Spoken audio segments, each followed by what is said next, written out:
They say every old school has its ghosts, but Northwood High was different. Built on the grounds of an old asylum in upstate New York, it wore its history like a shroud. I was a junior when the story started getting real for me. Everyone knew about the weeping girl of the third-floor bathroom, but it was just a story, something to scare freshmen with. Until Sarah went missing.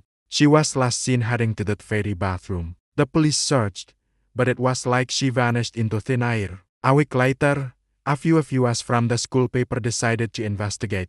We stayed late, armed with flashlights and a GPMF meter. The school after dark is a different beast. Every creak of the floorboards, every gust of wind rattling the windows, it all feels intentional. We made our way to the third floor. The air grew cold, and the silence was heavy, broken only by our own ragged breaths. The EMF meter, which had been silent all night, suddenly spiked as we approached the girl's bathroom. The door was slightly ajar. My friend, Mark, pushed it open. Inside, it was freezing. All the mirrors were fogged over, except one. On its clear surface, a single, childlike handprint was pressed against the glass from the inside. That's when we heard it, a soft, mournful sob echoing from the last stall. We froze. The sound was filled with so much pain it made my chest ache. Slowly, Mark approached the stall and he nudged the door. It swung open to reveal nothing. It was empty.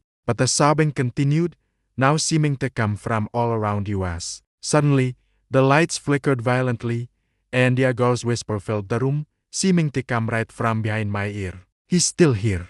Panic took over. We scrambled out of there, not stopping until we were bathed in the safety of the streetlights outside. We never found out what happened to Sarah, or who he was. The official story was that she ran away. But those of us who were there that night know the truth. Something ancient and angry resides in the walls of Northwood High, and sometimes it gets hungry. The weeping girl isn't just a story. She's a warning that some doors are better left unopened.